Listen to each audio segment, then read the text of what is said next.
Hello दोस्तों, कैसे हैं आप सब लोग। तो जैसे मैंने आपके नई पुरानी वीडियो में बताया था कि हम यूट्यूब पे कंप्लीट एसएससी मैथ्स पढ़ने जा रहे हैं। तो आज हम उसकी शुरुआत कर रहे हैं। मेरा टारगेट यह रहेगा कि मैं आपको 6 से 7 महीने में पूरा सिलेबस कंप्लीट करवा दूं, जिससे आप आने वाले एग्ज़ाम में अपना बेस्ट दे पाएँ। मेरा दावा यह है कि अगर आप इस वीडियो के हर क्वेश्चन को अच्छी तरह समझें, उसका सॉल्यूशन करें और घर पे जाके फिर से उसको सोल्व करें, तो और प्रीवियस ईयर के क्वेश्चन लगाएं, तो आपका पेपर बहुत ही ज़्यादा अच्छा जाने के चांसेस हैं। तो आज शुरू करते हैं हम अपना पहला चैप्टर, जिसका नाम है work time wages. Work time wages start करने से पहले आपको दो चीज़ों का नॉलेज होनी चाहिए। पहली चीज़ है एलसीएम।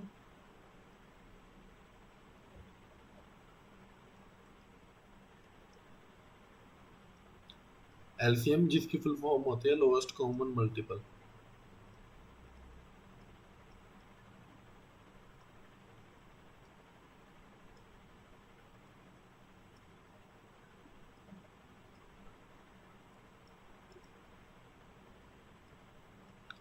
एलसीएम अब होता क्या है। एलसीएम अगर दो नंबर दे रखे हो, मान लो आपको दे रखा हो 12 और 15, लोएस्ट कॉमन मल्टीपल इसका मतलब क्या होता है कि ऐसा कोई नंबर जो 12 की टेबल में भी आता हो, 15 की टेबल में भी आता हो, लेकिन वो नंबर सबसे छोटा होना चाहिए। जैसे 12 की टेबल में आता है 12 5 जा 60 और 15 4 जा 60। तो इन दोनों नंबरों का एलसीएम 60 होगा। आप कह सकते हैं कि 12 की टेबल में आता है 120 और 15 की टेबल में भी आता है 120, लेकिन आप यहाँ पे पढ़िए, इसमें लिखा है लोवेस्ट। तो हमें जो सबसे छोटा नंबर, ऐसा नंबर ढूंढना है जो कि दोनों की टेबल में आता हो। एलसीएम निकालने का तरीका क्या है, इसको निकालने का तरीका एक मैं आपको समझाता हूँ। आपको कुछ नहीं करना, आपको जितने भी नंबर दिए गए हैं उन सबका प्राइम फैक्टराइजेशन करना है। अब प्राइम फैक्टराइजेशन आपने छोटी क्लासों में सीखा होगा कैसे करते हैं। 12 को इधर रखते हैं, फिर इधर 2 से ये अगर ये 2 से डिवाइड हो रहा है तो ये 2 आएगा। फिर ये 6 बन जाएगा, 2 3 जा 6, 3 3 जा 1। तो 12 के प्राइम फैक्टराइजेशन हो जाएंगे 2 की पावर 2 इंटू 3 की पावर 1। ऐसे ही 15 का प्राइम फैक्टराइजेशन करना पड़ेगा हमें। ये 15 हो गया, 3 5 जा 15 एंड 5 5 जा 1।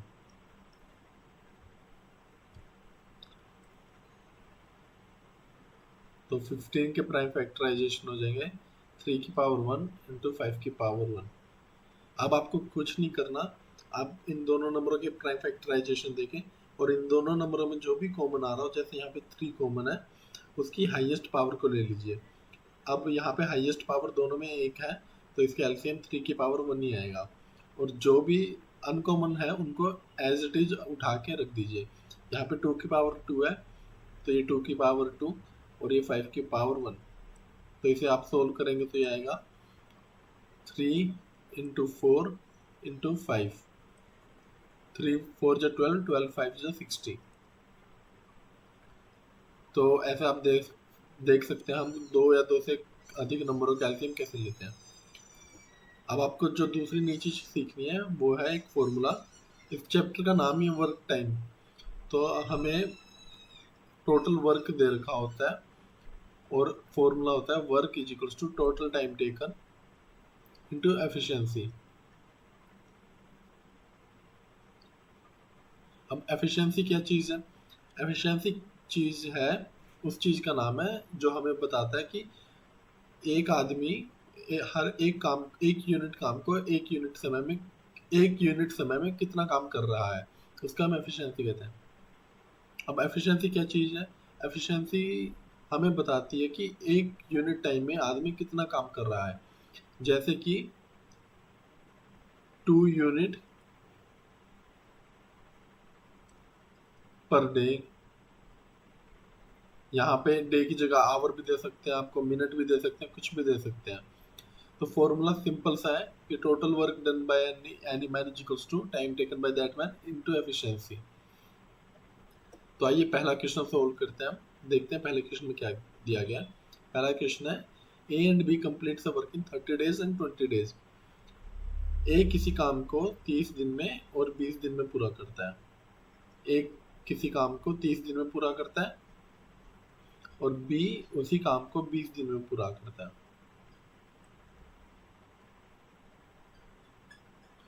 और हमसे पूछा गया in how many days they together complete the same work. हमसे पूछा गया है कि वो मिलकर उस काम को कितने दिनों में पूरा करेंगे।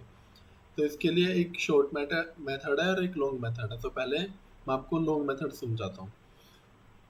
मान लीजिए कि टोटल वर्क x यूनिट है। Let total work is x unit. अगर टोटल वर्क x यूनिट माना है तो एफिशिएंसी ऑफ ए क्या आएगी? फॉर्मूला होता है work is equals to time into efficiency. तो वर्क अगर हमने x माना है, टाइम 30 डेज है, तो ये आ जाएगी ए की एफिशिएंसी। ऐसे बी की एफिशिएंसी कितनी आएगी? वो आ जाएगी x डिवाइडेड बाय 20। अब कुछ नहीं करना, हमारे पास टोटल वर्क है और एफिशिएंसी ऑफ ए है प्लस एफिशिएंसी ऑफ बी है। तो हमारा फॉर्मूला क्या होता है? Work is equals to time into efficiency. हमारे पास वर्क दे रखा है x यूनिट और एफिशिएंसी इन दोनों का जोड़ है, क्योंकि हमें इन्हें मिला के काम करवाना है। तो ये हो जाएगा x is equals to, time को टाइम रहने देते हैं, एफिशिएंसी आ जाएगी x plus 30 plus x by 20। अब हमें कुछ नहीं करना, अब सिर्फ यहाँ से x कॉमन आ जाएगा बाहर। x is equals to t into x 1/30 plus 1/20। इस x से इस x कटेगा, टाइम इज इक्वल्स टू आ जाएगा 60/5। ये 60/5 कैसे आया? कुछ नहीं है, हमने यहाँ पे एलसीएम लिया है। 30 और 20 का एलसीएम आएगा 60। 32 जा 60, 23 जा 60, तो ये आ जाएगा 60/5। इसको काटेंगे तो आएगा 12 डेज। यही हमारा आंसर होगा। पर पेपर में अगर हम इस मेथड से सोल्व करने जाएंगे तो पेपर में ये मेथड बहुत ही लंबा पड़ जाएगा। इसको दूसरे तरीके से करने का तरीका क्या है जिससे हमें पेपर में टाइम बच सके? इस बैच का गोल यही रहेगा कि आपके कॉन्सेप्ट क्लियर होते रहे, लेकिन कॉन्सेप्ट के साथ बहुत ज़्यादा ज़रूरी है कि आप कम से कम समय में वो क्वेश्चन सोल्व कर पाएँ। तो इस मेथड से तो आप देख ही पा रहे हैं कि हमें टाइम बहुत ज़्यादा लग जा रहा है। इसका एक शॉर्ट ट्रिक भी है जो मैं आपको अभी समझाता हूँ। अगर आप यहाँ ध्यान से देखें तो हमने जो टोटल वर्क माना था x यूनिट, उसको हम कुछ भी मान सकते थे, उसका कोई फर्क नहीं पड़ा क्योंकि x से x कट जा रहा था। तो ऐसी कंडीशन में हम क्या करते हैं,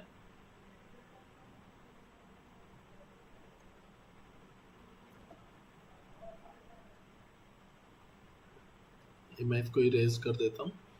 ऐसी कंडीशन में क्या करते हैं हम, 30 जैसे ए काम कर रहा है 30 डेज में और बी काम कर रहा है 20 डेज में, तो हम टोटल वर्क को इनका एलसीएम मान लेते हैं। इससे क्या होगा, इससे हमारी एफिशिएंसी इंटीजर पार्ट में आ जाएगी, जिससे सोल्व करना आगे बहुत आसान हो जाएगा। क्योंकि वर्क इज इक्वल्स टू, फिर से फॉर्मूला मैं बार बार फॉर्मूला लिखवाता रहूँगा जब तक आपको याद ना हो जाए। वर्क इज इक्वल्स टू होता है टाइम इंटू एफिशिएंसी। तो अगर वर्क 60 है तो एफिशिएंसी क्या होगी? Work by time. तो अगर 30 और 20 का मल्टीपल यहाँ पे लिखा होगा तो एफिशिएंसी इंटीजर में ही आएगी। 32 जा 60, 23 जा 60, ये ए की एफिशिएंसी आ गई, ये बी की एफिशिएंसी आ गई। अब टोटल वर्क है 60 यूनिट, टाइम को टी लिख देते हैं, इनटू टोटल एफिशिएंसी, वो हो जाएगी 3 + 2। ये आ गया 60 divided by 5 is equals to time, ये कट के 12। हमारा बी ऑप्शन एकदम करेक्ट है। तो आप देख रहे हैं किस तरीके से एक मुश्किल सम को हम शॉर्ट ट्रिक से सिर्फ 1 ही मिनट में निकाल पा रहे हैं। आपकी जैसे जैसे स्पीड बढ़ती रहेगी तो ये सब आपको मन ही मन में करना होगा, जिससे आप ये क्वेश्चन सिर्फ 30 सेकंड 20 सेकंड में सॉल्व कर पाए। तो आइए अगला क्वेश्चन देखते हैं हम क्या है। इसमें हमको दिया गया है कि A B and C can complete a work in 12, 15 एंड 20 डेज रिस्पेक्टिवली। ए बी और सी किसी काम को क्रमशः 20, 15 और 12, 15 और 20 दिनों में पूरा कर सकते हैं। In how much time they can together complete the whole work. ये भी सेम क्वेश्चन है, बस यहाँ पे 2 आदमियों की जगह 3 आदमियों की बात की गई है। तो यहाँ पे ए है 12, बी है 15 और सी है 20। तो हमें इन तीनों का एलसीएम लेना है। एलसीएम का मतलब मैंने आपको थोड़ी देर पहले समझाया था कि ऐसा कोई नंबर जो इन तीनों की टेबल में आता हो लेकिन सबसे छोटा हो। तो ऐसा नंबर है 20। 12 5 जा 60, 15 4 जा 60, 23 जा 60। अगर आपको ऐसा करना नहीं आ रहा था, फैक्टराइजेशन वाले मेथड से कर सकते हैं जो मैंने आपको सिखाया था। तो इन तीनों का एलसीएम आ जाएगा 60। 12 5 जा 60, 15 4 जा 60, 23 जा 60। ये ए बी और सी की एफिशिएंसी आ गई। टोटल वर्क है 60 यूनिट। फॉर्मूला क्या था? Total work is equals to efficiency into time. Total work है 60 यूनिट, टाइम को टाइम रहने देते हैं। एफिशिएंसी हो जाएगी, तीनों को मिलके काम करना है। 5 + 4 + 3, तो ये आएगा 9 + 3 12। टाइम आ जाएगा 60/12, जो कि आ जाएगा 5 डेज। तो ये ऑप्शन डी आपका बिल्कुल करेक्ट है। आइए नेक्स्ट क्वेश्चन करते हैं। नेक्स्ट क्वेश्चन में क्या है कि A B and C can complete a work in 16, 24 एंड 36 डेज। ये भी सेम क्वेश्चन है, बस इसमें ट्विस्ट क्या है कि इसको आपका एलसीएम निकालने में दिक्कत आएगी। तो चलिए देखते हैं इसका एलसीएम कैसे निकलेगा। A can complete work in 16 days, B can complete in 24 days, C can complete in 36 days. आप 16 को लिख सकते हैं 4 × 4, 24 को लिख सकते हैं 4 × 6 और 36 को लिख सकते हैं 6 × 6। आप इस मेथड को आपको समझना है तो सिंपल प्राइम फैक्टराइजेशन से करने चाहिए, धीरे धीरे आपको ये मेथड समझ आने लगेगा। अब 4 होता है 2 की पावर 2 × 2 की पावर 2, तो ये आ जाएगा 2 की पावर 4। ये हो गया 2 की पावर 2 × 2 की पावर 1 × 3 की पावर 1, तो ये हो गया 2 की पावर 3 × 3 की पावर 1, और यहाँ पे आ जाएगा 2 की पावर 2 × 3 की पावर 2। तो अब इन सब में आप देखिए कि 2 कॉमन है। जो भी कॉमन हो, फैक्टराइजेशन एलसीएम लेने में उसकी हाईएस्ट पावर को लेना है। तो एलसीएम में 2 की पावर 4 उठ के आ जाएगा, और यहाँ पे 3 भी कॉमन है, तो 3 की भी हाईएस्ट पावर लेंगे हम, जो कि हो जाएगी 3 की पावर 2। तो इन तीनों का एलसीएम आएगा 2 की पावर 4, जो कि होता है 16 × 9। 16 9 जा 144। एक बार इसको साफ कर लेते हैं। तो ए का, बी का और सी, इन तीनों का एलसीएम आया 144। ये रिस्पेक्टिवली कितने दिनों में काम करेंगे? 16 डेज, 24 डेज एंड 36 डेज। अब इनकी एफिशिएंसी निकालनी है। 16 9 जा 144, 24, सॉरी ये 9 आएगा, एक सेकेंड इसको करेक्ट कर लेते हैं।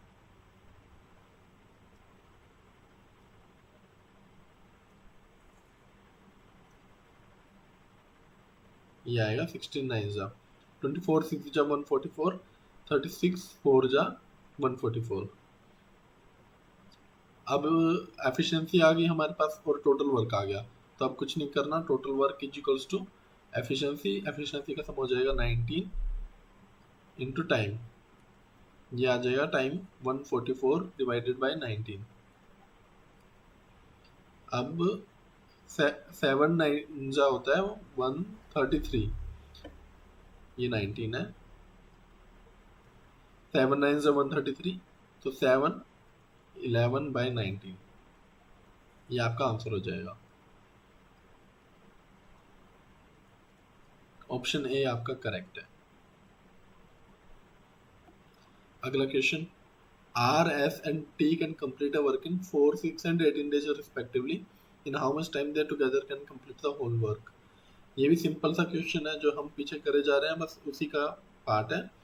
इसमें क्या दिया गया है, R, S एंड T, तीन लोग हैं जो कि 4 दिन, 6 दिन और 18 दिन में किसी काम को पूरा कर रहे हैं। तो 4 हो जाएगा 2 की पावर 2, 6 हो जाएगा 2 की पावर 1 इंटू 3 की पावर 1 और 18 हो जाएगा 3 की पावर 2 इंटू 2 की पावर 1। इन तीनों का एलसीएम अगर हम लेंगे तो वो आएगा 2 की पावर 2 इंटू 3 की पावर 2, जो कि हो जाएगा 36। 4 9 जा 36, 6 6 जा 36 एंड 18 2 जा 36। इन how much time they together complete the work. अब टोटल वर्क हो गया 36 यूनिट और टोटल एफिशिएंसी हो जाएगी 9 प्लस 2 प्लस 6, जो कि हो जाएगी 17 is equals to time taken. ये इसको अगर हम काटेंगे तो आप अप्रोक्सीमेशन से जाइए। 70 2 जा 34, 20 7 2.1 समथिंग, आंसर आएगा 2.1। तो आपका ऑप्शन सी बिल्कुल करेक्ट है। ये हम अगला क्वेश्चन करते हैं। अगले क्वेश्चन में क्या बोला गया है, working 5 hour a day A can complete in work in for 8 days. A कह रहा है कि 5 घंटे काम करके ए एक काम को 8 दिन में कंप्लीट करता है। तो ए टोटल काम कितने घंटों में करेगा? ए काम करेगा, हर दिन वो 5 घंटे काम करे और 8 घंटों के लिए, तो ये आ जाएगा 40 आवर्स। सिमिलरली बी के लिए, B 6 hour a day and finish the work in 60 days. 6 hour a day and finish the work in 60 days 10 days, तो ये आएगा 60 आवर्स। अब इन दोनों का एलसीएम लेंगे हम तो वो आएगा 120। 43 जा 120, 62 जा 120, तो टोटल आवर्स कितने लगेंगे? 120 डिवाइडेड बाय 5,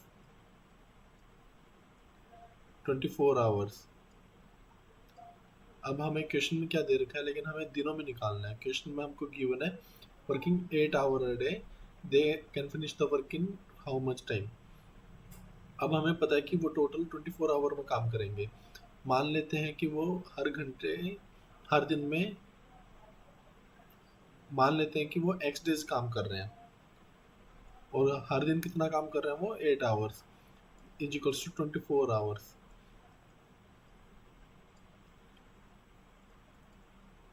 तो वो 3 डेज में अपना काम पूरा कर लेंगे। ऑप्शन सी यहाँ पर बिल्कुल करेक्ट आंसर है। अगला क्वेश्चन करते हैं। P and Q can complete a work in 4 by 2 by 5 days. R and S complete the same work in 4 8 by 9 days. If they together work in how many days they can complete the whole work? Question में क्या given है कि P plus Q complete कर रहे हैं एक काम को 4 2 by 5। इसको अगर हम सिंपल फॉर्म में लिखेंगे तो आएगा 22 by 5 days। R and S they can complete the same work in 4 8 by 9। तो अगर इसको सिंपल फॉर्म में लिखेंगे तो ये आएगा 44 by 9। यहाँ पे कॉन्सेप्ट है कि एलसीएम लेना होता है, लेकिन ये तो हमें पता ही नहीं कि अगर वैल्यू फ्रैक्शन में तो एलसीएम कैसे लें। तो इसका एक सिंपल सा रूल होता है, अगर आपका डेज नंबर ऑफ डेज या कोई भी संख्या, दो संख्या आपको फ्रैक्शन में दे रखी है और आपको उनका एलसीएम निकालना हो, तो एलसीएम निकालने के लिए सीधा उनका न्यूमरेटर का एलसीएम ले लेते हैं। तो यहाँ पे न्यूमरेटर है 22 और यहाँ पे न्यूमरेटर है 44, इन दोनों का एलसीएम आएगा 44। तो ये इन दोनों नंबर का एलसीएम भी 44 ही होगा। 22 by 5 into x equals to 44। ये आपको मन में ही करना है। मैं आपको बस एक बार ही करके दिखा दे रहा हूँ, आगे से मैं आपको ये करके नहीं दिखाऊंगा। तो ये आएगा 10, इसकी एफिशिएंसी आ गई 10। सिमिलरली इसकी एफिशिएंसी आ जाएगी 9। तो टोटल एफिशिएंसी हो जाएगी 10 + 9, टोटल वर्क है 44 यूनिट।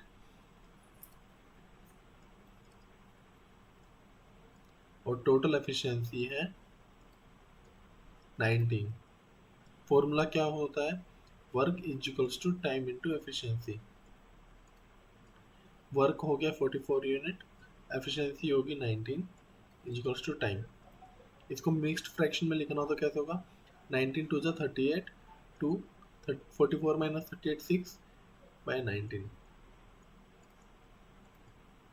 2 6 बाय 19 ये आपका आंसर होगा, जो कि आपके ऑप्शन ए में गिवन है। तो चलिए दोस्तों, आज के लिए इतना ही रखते हैं। आपसे फिर मिलेंगे अगली क्लास में। आपको अगर ये लेक्चर पसंद आए तो प्लीज़ प्लीज़ अपने एक कम से कम एक दोस्त को इसको रेफर कीजिए और इसको लाइक और सब्सक्राइब जरूर करिए। Thank you very much.